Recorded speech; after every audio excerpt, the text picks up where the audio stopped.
Bonjour les amis, on continue notre évangile de Matthieu. Maintenant nous sommes dans les versets 32 à 38.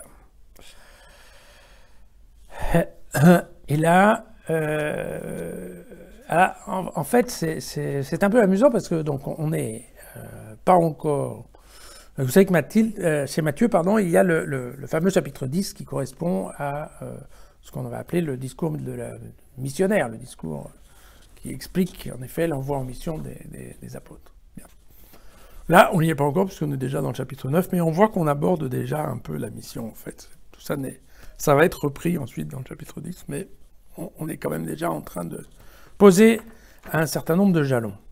Et puis alors, ce paragraphe qu'on va voir aujourd'hui, il est un peu bizarre parce que il va être repris de façon plus détaillée dans le même évangile de Matthieu, mais au chapitre 12, cette fois-ci, dans les versets 22 et 24. Donc c'est un petit peu étrange, mais c'est comme ça que ça se passe. Comme il sortait, voici qu'on lui a mené un possédé muet.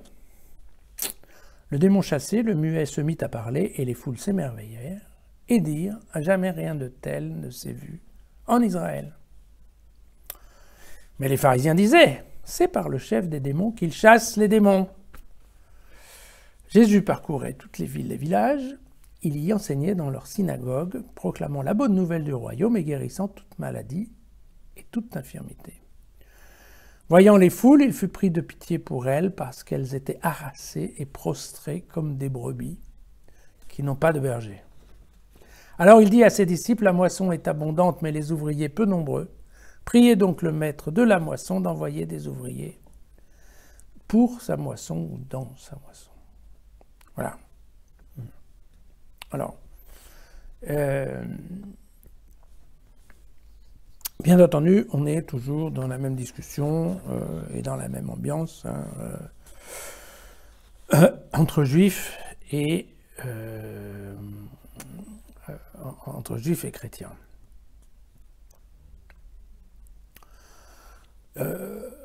L'idée qui est dans ce passage, vous voyez, c'est qu'il fait toujours le parallèle entre Jésus qui proclame la bonne nouvelle du royaume, ça c'est une des activités, et en plus il guérit toute maladie et toute infirmité. D'accord. Et c'est ça ce qui agace les pharisiens, et c'est pour ça que les pharisiens essayent de commencer à le dégommer un petit peu quelque part en disant « Ouais, mais s'il parle aussi bien aux démons, ne vous inquiétez pas, c'est qu'il parle leur langue. Et s'il parle la langue des démons, eh bien c'est parce que lui-même vient du démon. » Voilà. Voilà, parce que c'est embêtant, vous comprenez cette histoire. C'est que s'il n'était qu'un guérisseur, un bon guérisseur, voilà, tout le monde serait content. Après tout, c'est un type formidable, il guérit, bravo, c'est un professionnel, la star, pas de problème. Mais non, là en plus, non seulement il est guérisseur, mais on a l'impression qu'il fait ça gratuitement.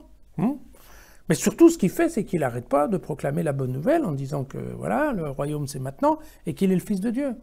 Alors si lui commence à dire qu'il est le Fils de Dieu et qu'il fait autant de guérisons, il y a un réel danger qu'effectivement les fidèles juifs commencent à dire « Ah oui, s'il est aussi bon, c'est parce qu'effectivement, il est le Fils de Dieu. » Et donc il va de soi que à ce niveau-là, les Juifs ne sont pas contents, très clairement.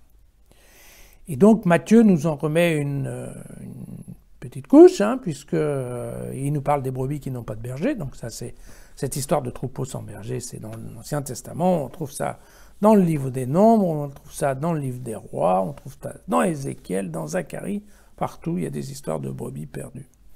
Et bien entendu, si on avait oublié la notion de la divinité de Jésus, vous voyez, ça revient par là, puisque si je vous parle de brebis perdues, tout d'un coup, pour les Juifs, ça marche aussi sec. Ah oui, oui.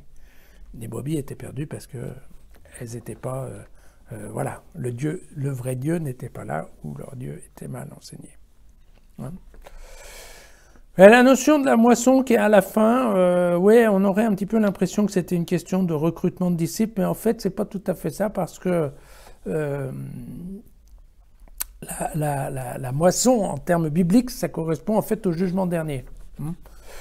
Et donc, si on lit avec cette explication, ce message, on a plutôt l'impression que on est en train de parler d'un jugement dernier qui aurait déjà commencé. Et à ce moment-là, Jésus voit dans les disciples des gens qui seraient susceptibles de l'aider à faire le jugement dernier. Vous voyez, ça commence à être un petit peu différent, cette histoire. Donc,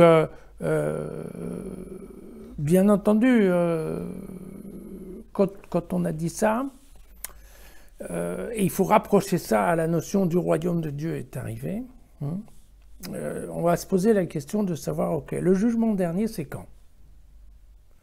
Et donc on reprendra ça, je pense, un de ces jours, parce qu'on en parle plusieurs fois. C'est quand? Et c'est cette idée, donc pour les Juifs, c'était le jour où le Messie viendra. D'accord? Comme les Juifs ont décidé que Jésus n'était pas le Messie, c'est pas maintenant. Et Jésus, il dit, non, méfiez-vous, parce que en fait, c'est déjà maintenant. Le royaume est arrivé. Et donc, en fait, c'est l'idée derrière qu'ensuite, le jugement dernier, le choix des bons et des méchants, il pourrait très bien se faire au fur et à mesure. Vous savez, cette idée, je le disais, c'est pas forcément un jour où on passe tout le monde, c'est peut-être au fur et à mesure que chacun y passe. Est-ce que c'est au moment de sa mort? On ne sait pas. Enfin, vous voyez, tout ça est quand même en fait assez confus et assez compliqué. Mais petit à petit, on va pouvoir dégager la situation et y comprendre un peu plus, peut-être. Peut-être. Voilà. N'hésitez pas à retrouver les textes et le commentaire et puis les vidéos dans jesusfacile.com. À demain.